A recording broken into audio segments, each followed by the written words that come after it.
মমতা বন্দ্যোপাধ্যায় একের পর এক হিন্দু বিরোধী কর্মকাণ্ডের সাথে যুক্ত থাকছে। পিতৃপক্ষে কখনো দেবীর বোধন হতে পারে, মমতা বন্দ্যোপাধ্যায় তাই করছেন।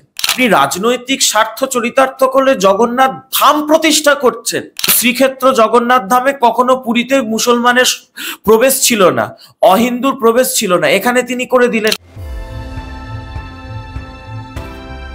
অঙ্কনদা, আপনাকে মাধ্যমে স্বাগত। আমরা দেখতে পাচ্ছি একেবারে যেদিন ঘটনাটি ঘটলো, মানে বড়বাজারে যে অগ্নিকাণ্ড ঘটলো, সেই সময় আমাদের রাজ্যের মুখ্যমন্ত্রী ওখানে গেলেন না, গেলেন উনি জগন্নাথ মন্দিরে উদ্বোধনে ব্যস্ত ছিলেন, মানে জগন্নাথ ধাম কালচারাল সেন্টার উদ্বোধনে ব্যস্ত ছিলেন। তারপরে আমরা দেখলাম 48 ঘন্টা পরে, প্রায় 2 দিন হয়ে গেল, মুখ্যমন্ত্রী আজকে গেলেন। কি দেখছেন বিষয়টা বড়বাজারে? না দেখুন, রোম যখন পুড়ছিল তখন নীরব বাঁশি বাজাচ্ছিল, আর এখানে মহিলা নীরর শাসনে আমরা যখন রয়েছি তখন মানুষ আগুনে জ্বলে পুড়ে মরবে, উনি ওনার মতো উৎসবে নাচ গান নাটক কবিতা আবৃত্তি এসবে ব্যস্ত থাকবেন। এটাই তো বাস্তব, এটাই তো ভবিতব্য, এ তো অস্বাভাবিক কিছু তো নেই।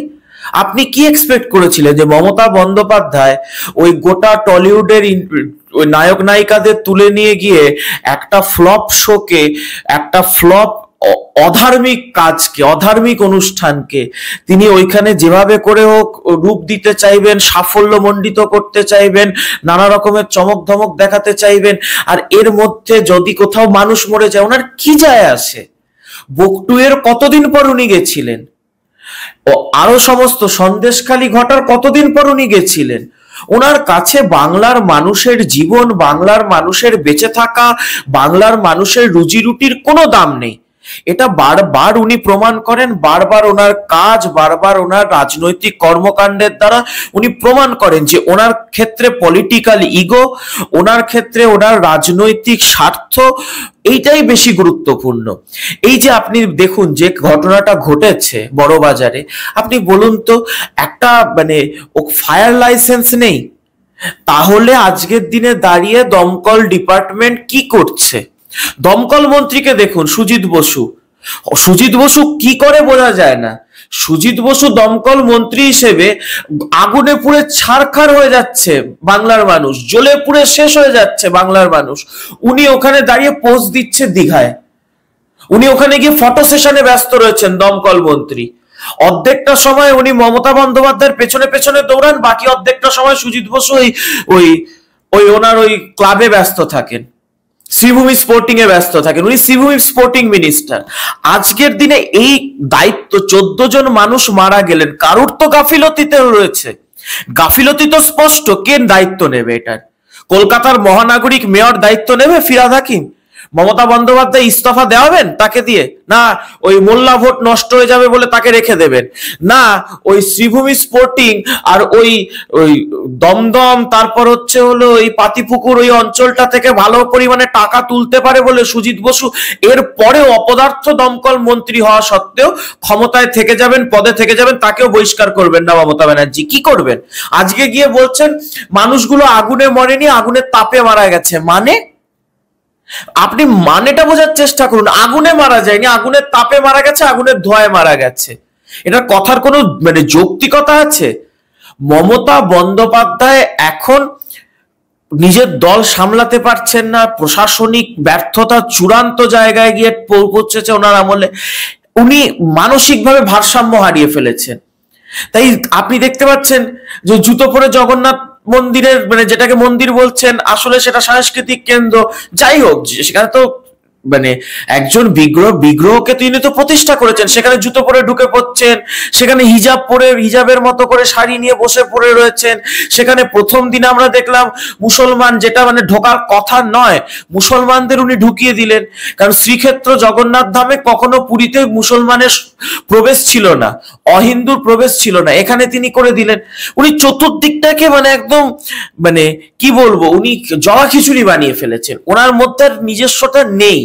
ওনার দিন খুব ফুরিয়ে এসেছে, হাতে গোনার কিছু দিন রয়েছে, উনি তার আগে যা পারছেন তাই করছেন। দেখুন কি হয়েছে, আপনি যদি আপনার রাজনৈতিক ইগোটাকে স্যাটিসফাই করার জন্য, আপনার রাজনৈতিক ইগো নিয়ে চলার জন্য আপনি যদি ভগবানকে নিয়ে ছিনিমিনি খেলেন, তাহলে কিন্তু ভগবান এই কথাটা মেনে নেবেন না। ঈশ্বরের আবির্ভাব 4 যুগে 4 জায়গায় হয়েছে। ইয়েতে রামেশ্বরমে হয়েছে, দ্বারকায় হয়েছে, পুরীতে হয়েছে। পুরীর যে শ্রীক্ষেত্র জগন্নাথ ধামের আবির্ভাব, সেইটা কলিযুগের জন্য। সত্যযুগের যেমন বদ্রীনাথ থেকে দ্বাপর ত্রেতা হয়ে কলিযুগে শ্রীক্ষেত্রে পুরীতে অধিষ্ঠান করছেন আমাদের শ্রীহরি বিষ্ণু জগন্নাথ রূপে। আপনাকে 2017 সালে ওখানে ঢুকতে দেয়নি বলে, মন্দিরে ঢুকতে দেয়নি বলে আপনি রাজনৈতিক স্বার্থ চরিতার্থ করলে জগন্নাথ ধাম প্রতিষ্ঠা করছেন। আপনি ধাম প্রতিষ্ঠা করতে পারেন হিন্দু শাস্ত্র যদি আপনি মানেন। আপনি নিজেকে বিধানসভায় দাঁড়িয়ে ব্রাহ্মণ সন্তান বলেন। আপনি ব্রাহ্মণ সন্তানের যদি রক্ত আপনার শিরায় ধমনীতে থেকে থাকে, আপনি ধাম প্রতিষ্ঠা করতে পারেন? আপনি পারেন না। এবং এটার কোনো সনাতনী সংস্কৃতিতে কোনো স্বীকৃতি থাকবে না বলেই, এবং এখানে উনি যেহেতু, কারণ যদি ধাম প্রতিষ্ঠা করতে হয়, যদি একটি জগন্নাথ মন্দির প্রতিষ্ঠা করতে হয় সনাতনী সংস্কৃতি মেনে, তাহলে তো সেখানে অহিন্দুদের প্রবেশাধিকারে বাধা দিতে হবে। এবার যদি ওনার দুধেল গাইদের উনি বাধা দেন কোনো জায়গায় মন্দিরে, তাহলে ওনার ভোট ব্যাংকের কি হবে? তাই টুক করে ওটা করে দিয়েছেন সাংস্কৃতিক কেন্দ্র। কিন্তু সাংস্কৃতিক কেন্দ্র বলে জগন্নাথ দেবকে প্রতিষ্ঠা করা যায় কোথাও? আপনি ঈশ্বরকে নিয়ে ছিনিমিনি খেলছেন।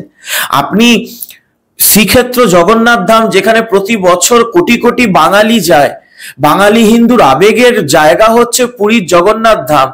জগন্নাথ দেব আমাদের সকলের ইষ্ট প্রভু দেবতা। আপনি তাকে নিয়ে, তাকে কেন্দ্র করে বাঙালি হিন্দুর যে ভক্তি, যে চেতনা, যে বিশ্বাস, যে আস্থা, আপনি সেটাকে নিয়ে ছিনিমিনি খেলবেন? আপনি এত বড় হয়ে গেছেন।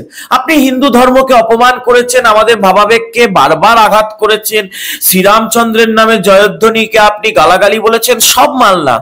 কিন্তু অক্ষয় তৃতীয়ার শুভ দিনে, পুণ্য দিনে আপনি এইভাবে হিন্দু ধর্মের অপমান করবেন? আমার মনে হয় ঈশ্বরের বিচার করবে। কিন্তু আমাদের যে এই যে মন্দির, যেটা তো মানে কালচারাল সেন্টার যারা তৈরি করছে, শুধু হিটকো তার আন্ডারে তৈরি হয়েছে, কিন্তু তার তো চেয়ারম্যান বা তার মাথায় তো রয়েছে, আমরা দেখতে পাচ্ছি ফিরোজ হাকিম।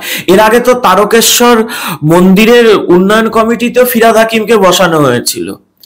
এই মমতা বন্দ্যোপাধ্যায় তৃণমূল কংগ্রেস ওয়াকফ বোর্ডে কোনো অমুসলিম কেন থাকবে এই নিয়ে প্রশ্ন তোলেন। আবার তিনি ধাম নামে একটি সাংস্কৃতিক কেন্দ্র, জগন্নাথ ধাম, শ্রীহরি বিষ্ণুর অবতার নিয়ে উনি ছিনিমিনি খেলছেন। তার মাথায় কাকে বসাচ্ছেন? একজন ধর্মে অহিন্দু, একজন ধর্মে মুসলমান।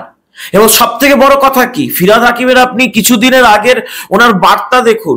তিনি বলছেন যারা অমুসলমান ঘরে জন্মগ্রহণ করেছে তারা সকলে হলো মানে দুর্ভাগ্য নিয়ে জন্মগ্রহণ করেছে, তারা সকলে দুর্ভাগা, সবাইকে দাওয়াতে ইসলাম দেওয়াতে হবে। তাহলে কি ওই কালচারাল সেন্টারে দাওয়াতে ইসলাম দেওয়ানো হবে? আমাদের তো এটাই জায়গা, মানে ওটার মাথার ওপর ফিরোজ হাকিম বসে কি করবেন? দাওয়াতে ইসলাম দেবেন? নাকি উনি বলেছিলেন যেমন যে পশ্চিমবঙ্গের উর্দুকে প্রচার এবং প্রসার করতে হবে, উর্দুকে উনি উর্দুর প্রচার করবেন উনি? নাকি উনি ওই সংখ্যালঘু থেকে সংখ্যাগুরু হওয়ার, মুসলমান সম্প্রদায়ের যে উনি একটা সমীকরণ বলেছিলেন, সেই সমীকরণের কাজ উনি করবেন? মমতা বন্দ্যোপাধ্যায় আর কত হিন্দু ধর্ম আমাদের ভাবাবেগকে নিয়ে ছিনিমিনি খেলবেন, আর কত আমাদেরকে আমাদের হিন্দু পরিচয়ের জন্য আঘাত করবেন? এই প্রশ্নের সদুত্তরটা মমতা বন্দ্যোপাধ্যায় দিন। আমরা দেখছি মমতা বন্দ্যোপাধ্যায়কে হিন্দু বিরোধিতা প্রচারে এটাই তুলে ধরছে। সেই তত্ত্বকে কি নস্যাৎ করার জন্যই কি এই মমতা বন্দ্যোপাধ্যায়? না না, দেখুন, মমতা বন্দ্যোপাধ্যায়কে পুরীর শ্রীক্ষেত্রে ঢুকতে দেয়নি সেই দিন থেকে মমতা বন্দ্যোপাধ্যায় প্রতিহিংসা পরায়ণ একটি বার্তা বারবার করে দিচ্ছিলেন যে আমাকে ঢুকতে দেয়নি, আমাকে ঢুকতে দেয়নি, আমি কিন্তু এটা দেখে নেব, বুঝে নেব। এবার সমস্যাটা হয়ে গেছে, ওই ভদ্রমহিলা এত বেশি নিজেকে রাজনীতির মধ্যে নিয়ে এসেছেন না, যে তিনি ধর্মীয় সংস্কৃতি, ধর্মীয় কুলাচার, আচার অনুষ্ঠান, পরম্পরা ইত্যাদিকে উনি রাজনৈতিক ব্যক্তিত্ব হিসেবে চ্যালেঞ্জ করে দিচ্ছেন। চ্যালেঞ্জ জানিয়ে দিচ্ছেন।